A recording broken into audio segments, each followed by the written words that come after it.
So congratulations. Who's got the first question? Dana, just wondering if you could talk about, the response of the fans here. Obviously, when you do a show like this, it's not going to be huge in terms of the numbers, but right. Take me through like your personal thought process on how cool that is compared to doing like, a $7 million gate someplace in Vegas. Yeah. It's obviously two really $7 million things. gate's way cooler, but this was a personal one for me. It didn't make financial sense to come to Bangor, but it's something that I really wanted to do, and I appreciate the whole team support me on this thing, and I'm happy we were able to do it, and even for a guy like Tim to be able to fight, at this point in his career, to be able to fight in his hometown and pull off what he pulled off tonight. It was, and I know it was really important and really special for me, and I know it was for him too. Can you kind of compare this to the Dublin show? I mean, the fans in Dublin were louder. I was there for that, and right. But this had a similar. This crowd was great tonight, man. These guys were great. I think that the people who came here tonight understood, how hard it was to get this thing here and what it took to do it, and they were awesome. The fans were great. It was a great night. And obviously, in the top 3 fights of the night, 3 really important performances by the 3 winners. Can you talk about each of those real quick? Yeah, these guys look great tonight. The main card absolutely delivered. It was awesome. Every fight was great. Every guy came out and fought their hearts out. It was a great night. I couldn't ask for any more. It was awesome.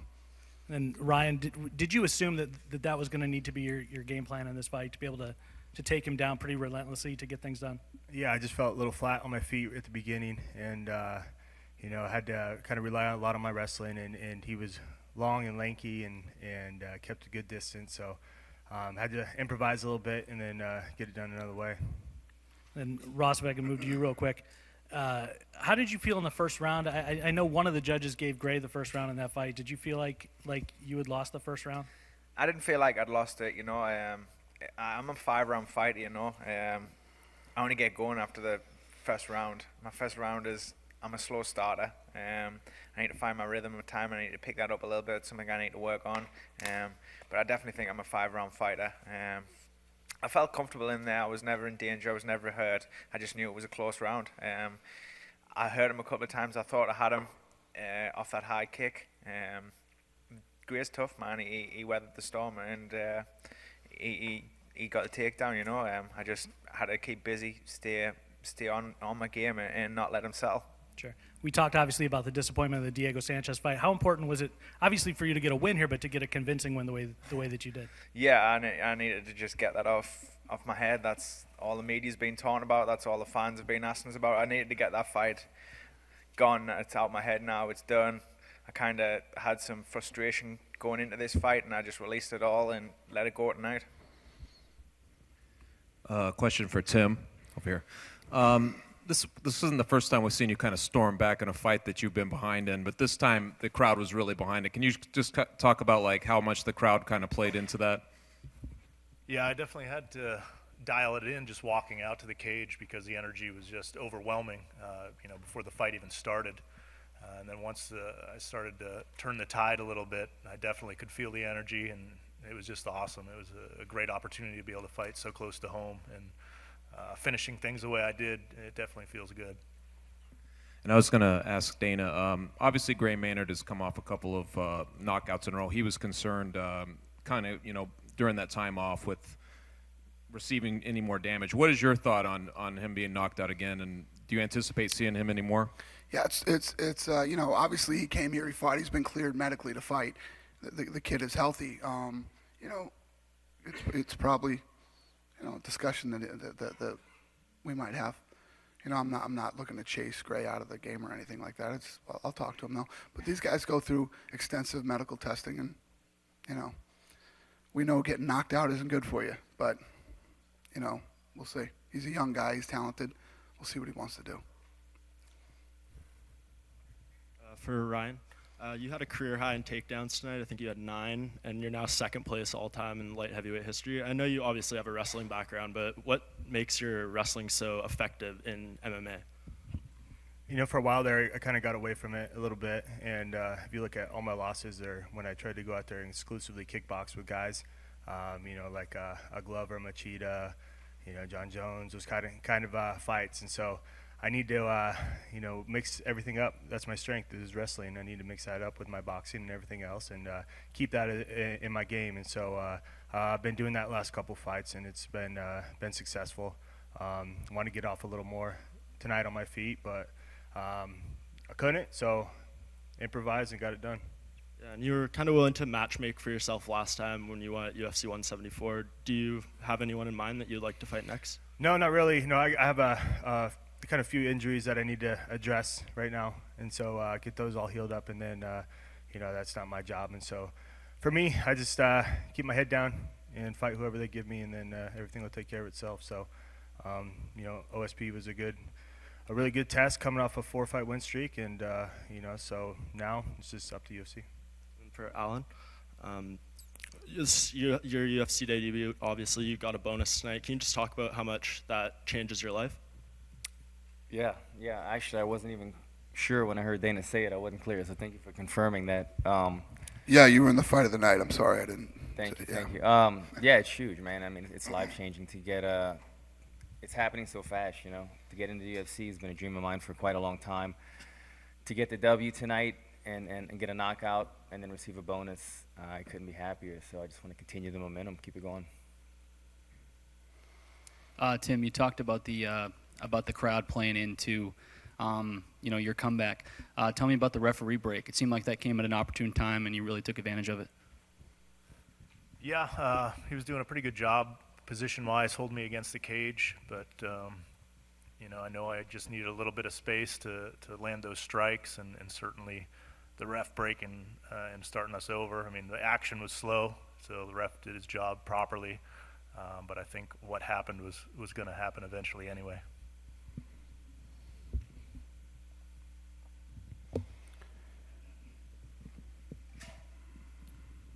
Tim, if I could just follow up on that, what were you seeing that made you think what was going to happen was going to happen?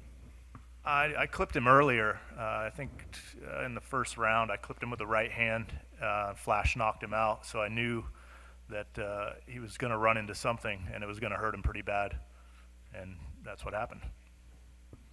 And if I could, just for Dana, you had indicated that, if things went well here, maybe you might think about trying to come back to Maine, put one in Portland. Early thoughts on that? I don't know. We'll see. Like I said, the first one didn't make too much financial sense, and Lorenzo, the team, everybody supported me that I wanted to come here and do this thing no matter what. I wanted this fight to happen. I think it was like 2 years ago, Craig Borsari, who runs all of our production, he and I were up here hanging out, and the new arena was being built. We went and they gave us a walkthrough, and we looked at it, and I said, fuck it, man, I'm going to make this happen no matter what. I'm going to make this happen. And we did. Those guys were supportive. We'll see what happens. I usually when we come into a place for the first time, it really creates an explosion in the area for mixed martial arts. And there already is mixed martial arts going on here. The fights that are happening here in the summer with some local promoters. There's gyms here in town. On a night like tonight, the thing that needed to happen at the end of the night is the people needed to leave this arena happy, like they saw, and these guys delivered. So I did my job, they did their job, and these guys put on a great event tonight, and we'll see what happens in the future. I mean, obviously, I'm biased. I'd love to come back here again. I'll come back and do it again in a second, but, it's going to have to make a little more financial sense for us. I got a question for Ryan. You obviously said you want to heal up your injuries, but are you trying to get on that Phoenix fight card? Because I know your teammate CB is trying to get on that, so do you want that, or does it really matter where you fight next? Yeah, that would be nice to get on the Phoenix card. I think that's going to be a huge card out there. People are passionate about UFC in Arizona, and they've been waiting for a long time. So, that's all I hear about, and people asking me and asking if we're going to be on that card, and so I'd like to. So it makes sense. It's a good timeline, so I hope so. For Sarah, how important was it for you to come back after the Rousey fight and get this win tonight and reestablish yourself as a contender in this division? It was really important. I knew Lauren's a really tough fighter, so I knew, even though people didn't really, know her as well, that, it was going to be a hard fight for me. So, but, just moving past it and having a new opponent and, working my way back towards the title fight, it's been really important. And for Owens, tonight was a big step up in competition for you. Obviously didn't go your way, but what lessons can you take away from this fight? Just to be patient, not to try to take everybody's head off with one punch. But it's a good fight. Still learning. Hats off to Ryan. But just got to be patient. Like every time I come out there, I just try to with every swing, I'm trying to take somebody's head off. I just got to learn how to be patient and pick my shots. And I think I did good. The 4th and 5th round, I think I was doing pretty good. But you know, like I said, be patient, pick my shots. Just a question for Sarah. I know a lot of people are sort of pointing out that she was landing a lot of shots from the bottom, and I don't know what the final numbers were, but that might have contributed to the split decision. I know you thought you won all 3 rounds, but can you talk about what you thought of the fight in general that way? Yeah, I was really happy with a lot of my stand-up, and on the ground, I was really frustrated. But the strikes on the ground, like, she's not hitting with like the bone, she's hitting with the meat of her arm, and so that was really more just like frustrating, like, quit, get off my head, but it wasn't like doing any damage. The ones that were on like the side of the cage where like I was in on the takedown, those were like putting your body weight behind it, but when you're laying on your back, it's very hard to like generate the power behind a strike, it's more busy work. So I wanted to, pass her guard, and I wanted to land more strikes on top, but I wasn't as concerned with it. And I mean, it's very tough to win a fight on your back, but I was just trying to work my passes. I know you said coming into the fight that if you came out unscathed that you'd like to fight again this year. Is that still your plan, to keep getting in there as quick as possible? Yeah, I just got a shiner, but Yeah. that's okay. That can happen in practice. But no, absolutely. Like, I really love to compete, and so even from this experience, I'm going to go, if the UFC gives permission, to more grappling tournaments and just evolve my game. That's something that is kind of holding me back, and I'm struggling, and I feel like my striking is coming along faster and some of my passes aren't. So I just want to compete in general in MMA and grappling and stuff like that. I enjoy it. All right. And one last thing for Alan. It looked like he caught you at one point. You kind of staggered, and it looked like you might be in some trouble. How hurt were you during that sequence? Yeah, I need to go back and look at it. I remember being somewhat staggered. I think it was a mix, a little bit off balance, and he caught me at the same time. But I wasn't anywhere out of the fight at any point. I felt like I was somewhat injured. I needed a little bit of time to get my wits about me. But yeah, I at no point felt like I was in serious trouble. For Sarah, down here, you're sort of soft-spoken, and then I think you took a lot of people a little bit by surprise when you walked out to Harvester of Sorrow by Metallica. Are you kidding me? Can you kind of take us through that decision? It was actually Shortest Straw. Oh, that was Shortest Straw? So, yeah. Sorry. Actually, Still Metallica. That's fierce.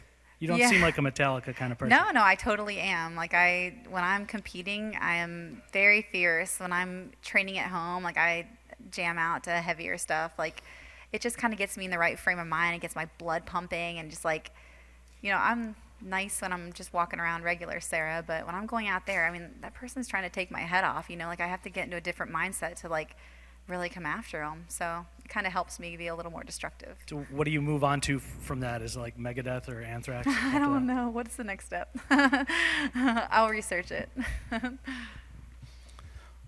Got one more? I'll do one more question. Anybody got it? My man. So Dana, what can you tell us about why you lost your voice tonight? Why I lost? I took the tough 20 cast out on Thursday night. Yeah. I was with the Diaz brothers, Gilbert Melendez, Pettis, and it was a rough night. So your voice has been and out I jumped since... straight on the plane and flew here. Yeah. So your voice has been out since Thursday? I'm too old for this shit. Just quickly, to see what Tim Boetsch did, being the main guy on the main card, the local interest. Talk about how important it is to a successful night for the local guy to do something like that. I'm really happy for him because I know a lot of people, a lot of fighters, as we travel around the world, and always want to fight in their hometown. And realistically, the odds of him having to been able to do this, were zero. So to come in and be able to get this done, for him to come out and do what he did tonight he went in there against a young, hungry guy who was in great shape, and I couldn't be happier for him, man. I know how I feel being here and doing this event. I can't even imagine how he feels with what just happened. So it's awesome. Thank you guys so much for your support. We appreciate it. Have a great night, everybody.